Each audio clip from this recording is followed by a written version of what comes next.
Has someone ever taken credit for your work in the family? Are you ready for a shocking truth? My parents promised to help with my degree and then spent it all on my brother's law school. I did not scream, I did not cry in front of them, and I did not throw a fit, but something in me broke that day, and once it broke, it never went back to the way it was before. I had grown up hearing the same line over and over: work hard, keep your grades up, and we will help you through college.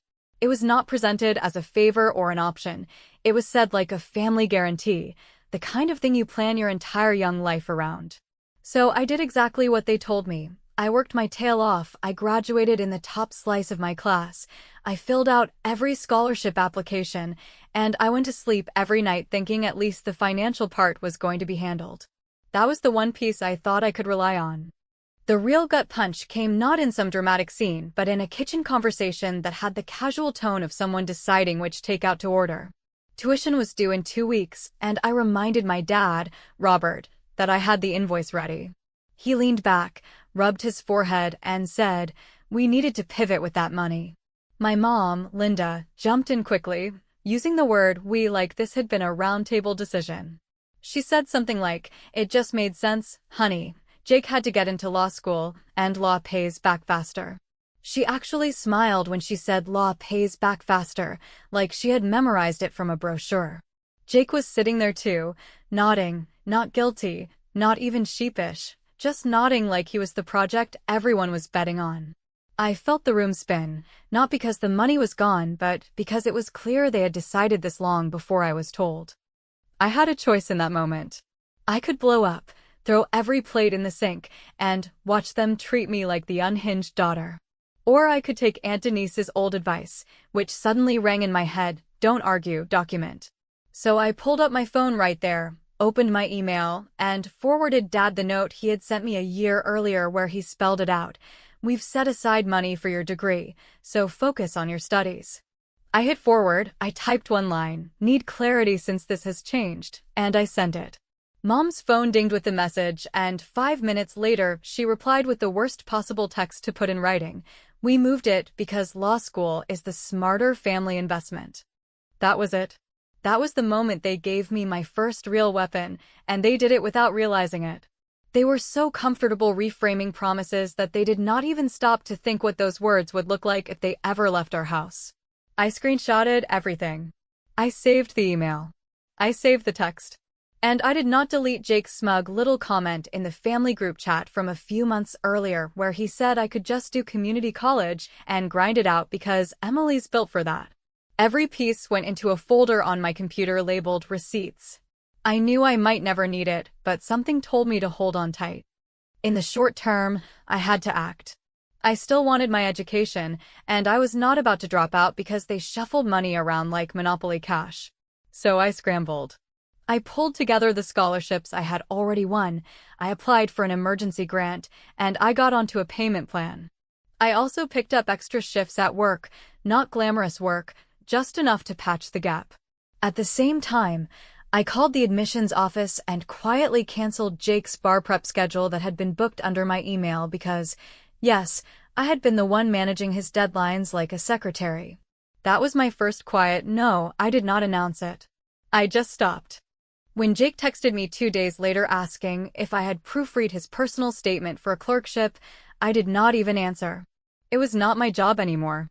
I had already poured hours into his application drafts, editing out his arrogance, softening his tone so he would not sound like a frat boy in a suit. But this time I let it sit. When he followed up with a question mark, I replied with a template Maya had helped me draft, happy to assist if treated as work.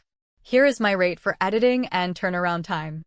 That was the moment the group chat went silent. Mom wrote back separately, "Emily, family doesn't invoice." I stared at the screen and thought, exactly. That's the problem. It was not about the $20 or the $30. It was about boundaries. I had spent years smoothing everything over, volunteering my time, being the default helper because it was easier than being called selfish. And what did I get in return? My future mortgaged out from under me with a shrug. I was done.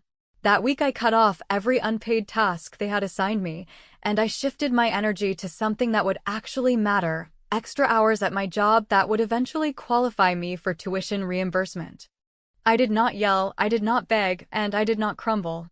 I just made a decision. If my parents were going to treat the family like a business, then I would stop pretending I was free labor.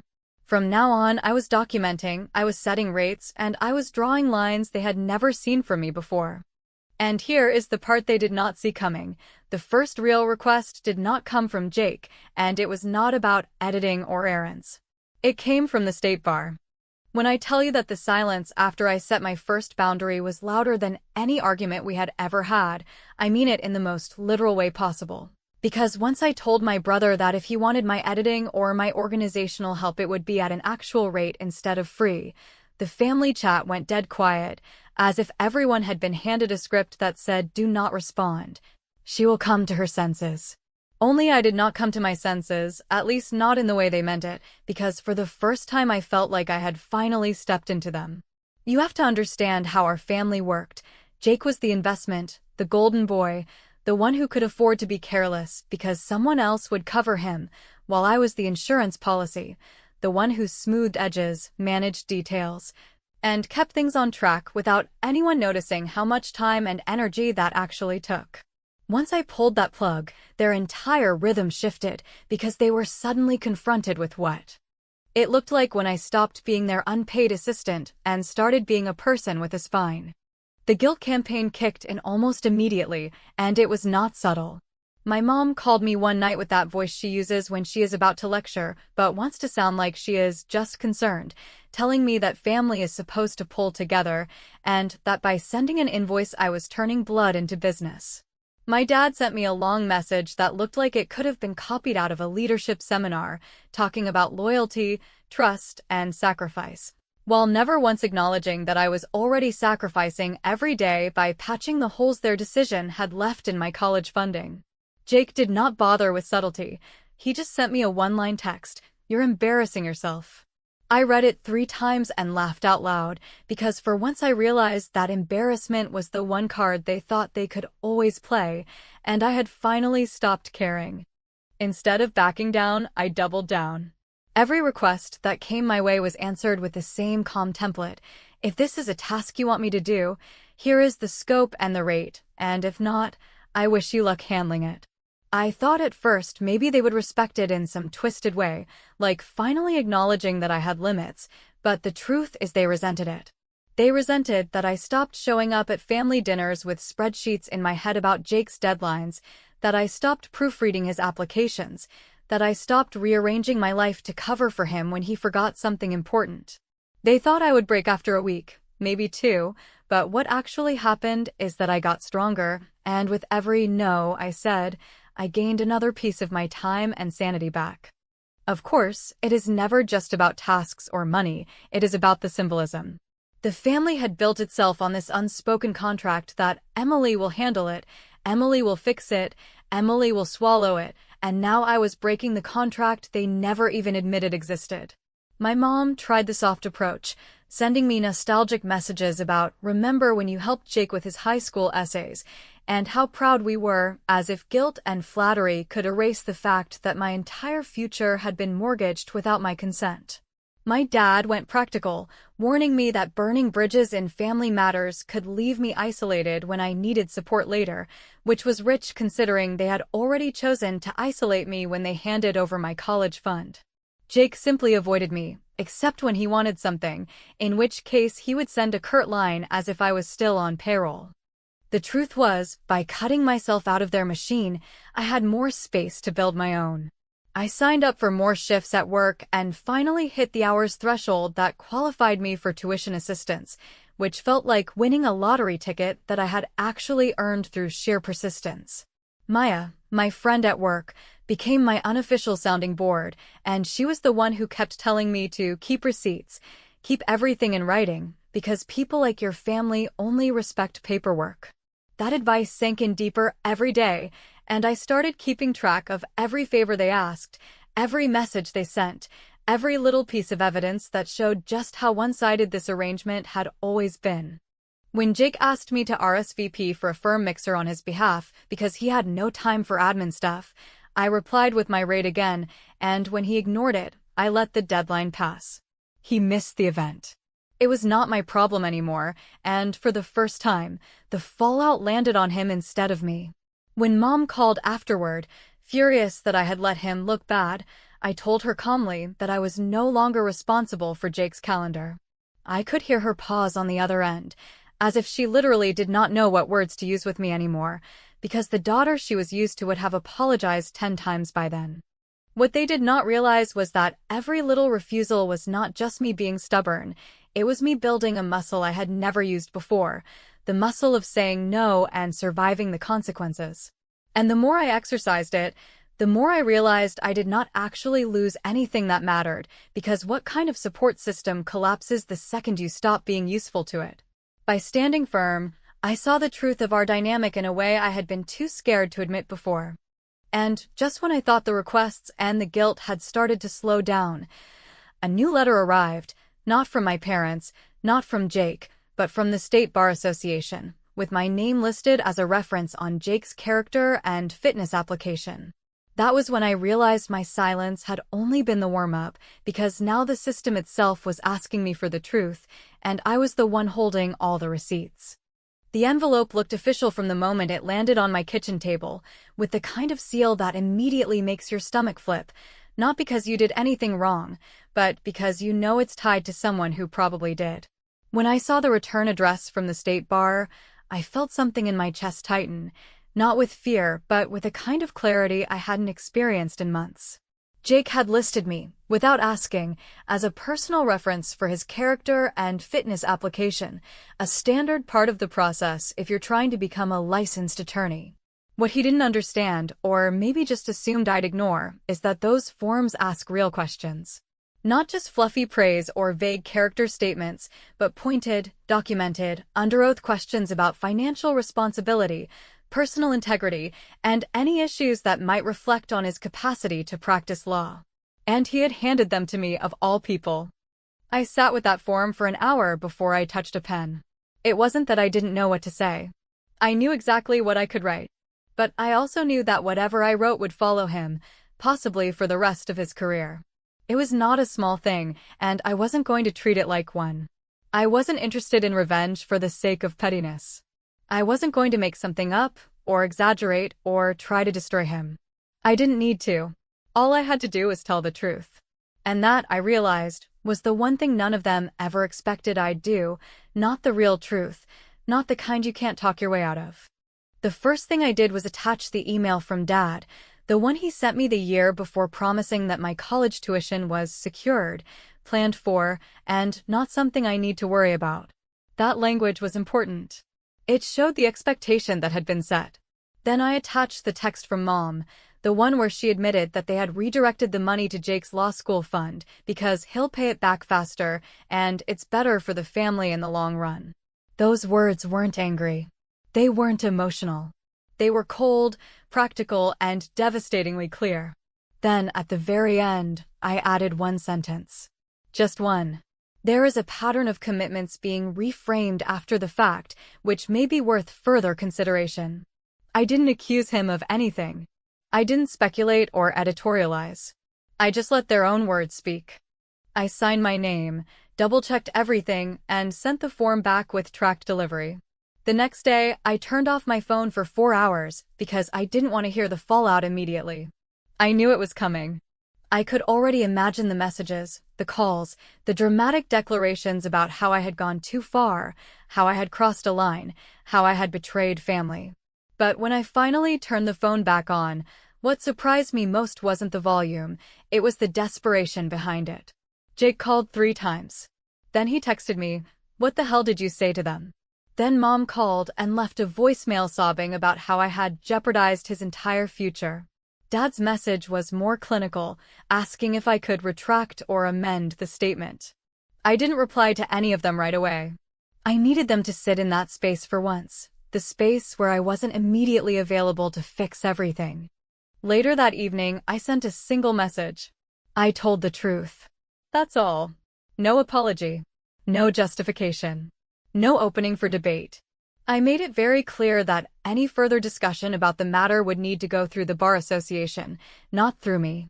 If they wanted to dispute anything, they could submit their own documents. I had receipts. And I had nothing to hide. Jake didn't respond after that, but I got a follow-up email from the bar about 2 weeks later requesting clarifying documentation from the applicant. That meant Jake was officially on their radar now, and he'd have to explain every inconsistency, not to me, not to mom or dad, but to the people who decide whether or not you get a license to practice law. I want to be clear about something here. I didn't enjoy it. This wasn't fun for me. I wasn't dancing around my apartment or plotting his downfall like some character in a revenge movie. It actually felt terrible, not because I regretted it, but because this was the moment I knew there was no going back. Even if Jake got through it, even if they eventually approved him, the dynamic between us would never be the same. Not because I broke trust, but because I finally refused to keep protecting the lies. It changed something in me permanently. Before this, I was always walking a tightrope, trying to balance honesty with peace, trying to be strong without making anyone uncomfortable, trying to protect myself without making it obvious. But this was a break in the rhythm. I had told the truth in writing to someone who actually had the power to do something with it. And instead of unraveling me, it grounded me. A week later, Jake showed up unannounced at my place. He didn't yell. He didn't argue. He just stood there looking like someone who was finally realizing that the people he leaned on weren't going to be there forever. He asked me if I was proud of myself. I told him I was proud that I didn't lie. That was it. He left without saying another word. But the next message I got wasn't from him. It wasn't from mom or dad either. It was from my manager, letting me know that the legal team at our company was about to start reviewing proposals for outside counsel on a new project. And Jake's firm, his shiny new job with his expensive new suit, was one of the candidates. And I was going to be in the room. When I first read the internal email that Jake's firm was on the shortlist for our company's new legal retainer, I had to read it twice, not because I didn't believe it, but because I knew exactly what this meant and how it was going to play out, at least in Jake's head. This was not a small project. This was a multi-year contract with significant visibility, the kind of client every young associate dreams about landing early in their career because it signals trust, credibility, and the promise of long-term growth. And I also knew, without a doubt, that Jake would assume this was already a done deal, not because his firm was the best option, but because, in his world, proximity equals leverage and family connections mean guaranteed wins. Sure enough, the text came that afternoon, like clockwork. Let me know when you're ready to set up a soft intro before the meeting, followed by a winking face, as if I were some gatekeeper waiting to unlock the door for him. No greeting. No pretense. No acknowledgement of the fact that the last time we spoke, he had accused me of jeopardizing his future. Just an assumption that I'd be the bridge again, like I always had been. I didn't respond. I didn't need to. Instead, I opened the procurement file, reviewed every firm submission, and flagged the gaps in Jake's proposal that were, frankly, embarrassing. They had sent in boilerplate materials, ignored two of the most important prompts, and offered a bloated pricing model that leaned heavily on prestige without actual delivery metrics. The competing firm, meanwhile, had done their homework. They offered a tiered service model, fixed-rate options, and detailed timelines that made our finance team breathe easier just looking at it. But I didn't make the decision alone. I didn't push or manipulate. I followed the process. I brought in the procurement manager, looped in legal, and made sure we all used the same scoring sheet. And when someone casually asked if I had any connections to any of the firms that could bias my input, I told the truth. I disclosed, formally and in writing, that my brother was an associate at one of the firms under review. I attached a brief statement explaining our relationship and noted that all decisions would be made according to objective scoring criteria. That disclosure, ironically, protected me more than it did him. It meant nobody could accuse me of hiding anything. It also meant he wasn't going to get any special favors. The final pitch meeting was awkward in a way I can't fully describe unless you've sat across from someone who still expects you to pretend nothing ever happened. Jake walked in wearing his best suit, flanked by a partner who did all the talking while Jake threw in a few lines here and there about agility and value alignment. He never looked me in the eye, not once during the entire pitch, and I could tell that he was waiting for some sign from me, some unspoken nod that I'd smooth things over like I always had. But I just sat there, took notes, and asked the same questions I asked the other firm. When it was over, he glanced my way like he was still trying to figure out what just happened, as if he'd walked into a house he used to own and couldn't believe someone had changed the locks. The vote wasn't even close. The other firm scored higher in every category, from pricing to delivery capability to responsiveness. The contract went to them, and when it did, I sent the required follow-up email to the firms that were not selected. Jake's firm got the same template as everyone else, but for his, I added one short, professional line at the end. We selected another firm based on scope, clarity, and value alignment. Wishing you continued success. That was it. No drama. No emotion. No apology. Later that week, I got a call from my mother. She had clearly just spoken to Jake, because her voice was already wound up with that blend of disbelief and passive aggression that she usually reserved for other people's daughters. She started with, "I heard what happened with the contract," and followed it with, "I just hope this wasn't about old feelings." I almost laughed, but I didn't. I stayed calm, firm, and professional, and I told her what I had told my team. The decision was made based on performance, and if Jake's firm had shown up prepared, maybe the outcome would have been different. But they didn't. And I wasn't about to set my credibility on fire just to spare someone else from facing the consequences of their own mediocrity. I think what really unsettled them wasn't that I had power. It was that I had power and didn't flaunt it, didn't gloat, didn't throw it in anyone's face. I simply used it with quiet precision, and that scared them more than any emotional outburst ever could. They were used to me being reactive, being emotional, being the one who cracked under pressure or begged for understanding. But now I was calm, measured, and completely unwilling to bend. And I knew, without a doubt, that this was the moment they finally understood I wasn't bluffing.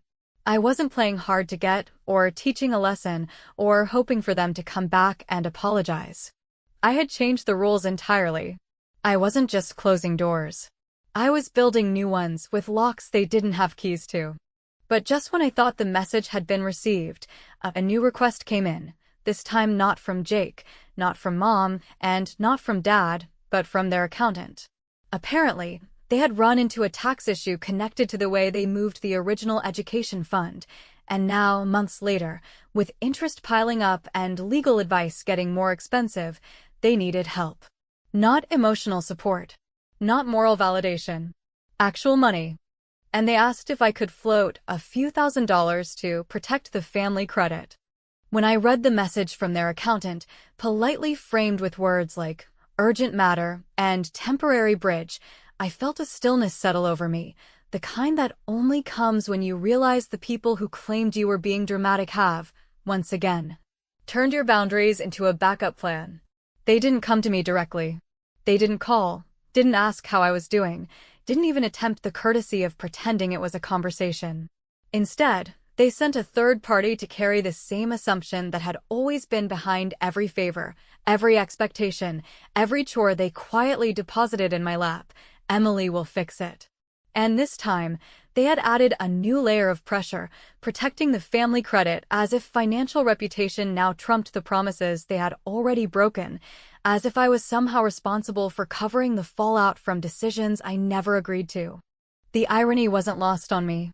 After all the speeches about how Jake was the investment, how law school would pay back faster, and how I should understand the bigger picture, it was my career, my steady, unglamorous, hard-earned job, that had put me in a position where they thought I could bail them out. Not because I was rich, not because I had a trust fund, but because I had done the work. I had taken every blow they threw my way and turned it into something stable. I had built a life that wasn't flashy, but it was mine. And now, when the consequences of their shortcuts were finally catching up with them, they wanted to quietly lean on the daughter they had deemed too unprofitable to prioritize. I didn't respond right away.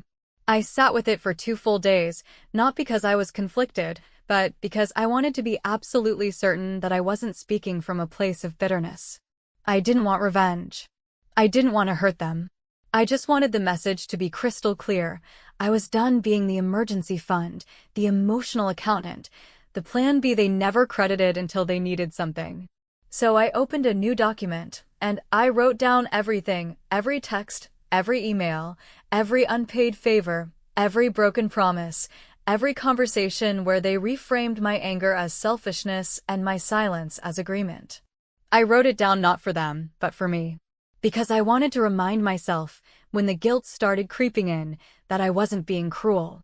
I was being honest. When I finally replied, I kept it short and surgical.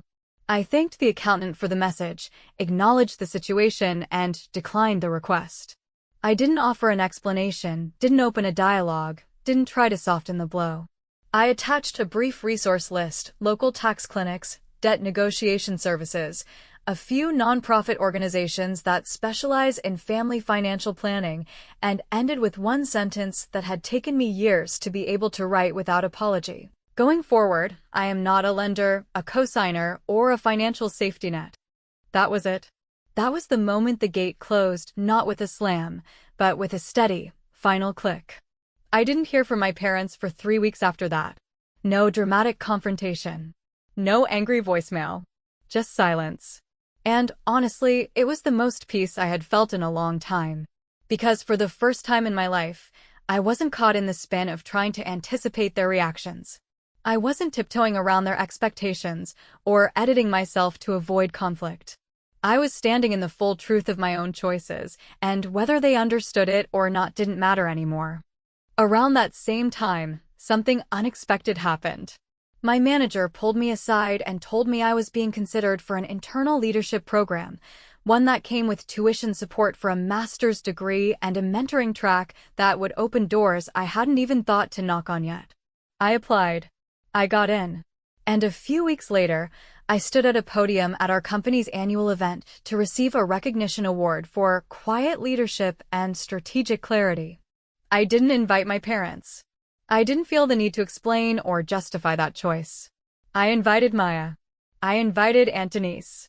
I invited the people who had shown up, not with empty words, but with actual support. After the ceremony, I sat down and launched a small scholarship fund. It wasn't huge, just a portion of my paycheck each month, matched by the company, to support first-generation college students who had to find their own way through the system. I named the fund something simple, something that made me smile when I typed it out, the Keep the Receipts Fund. It's been months now, and the messages from home are sparse. Occasionally, I get a photo from my mom, showing something Jake is doing, standing at a podium, smiling at a networking event, getting his name in the paper for something that sounds more important than it probably is. There's never any mention of what happened. No apology. No reflection. Just a quiet, persistent undercurrent of "we're still proud of you," which now feels more like PR than anything real. I don't answer most of those messages. Sometimes I look at them and wonder if they even remember how close they came to losing me entirely. But then I remind myself, they didn't lose me because of one choice. They lost me because of the years they spent treating my loyalty like a bottomless well. And when the well finally ran dry, they blamed the drought instead of asking why they never learned to bring water themselves. I haven't blocked them. I haven't cut them off. I don't believe in clean breaks or dramatic exits. But I did something more powerful than any ultimatum. I installed a gate, a real one. And now, if they want access to me, my time, my energy, my care, they need to knock. They need to ask. They need to earn it. They haven't knocked yet. And I'm not waiting.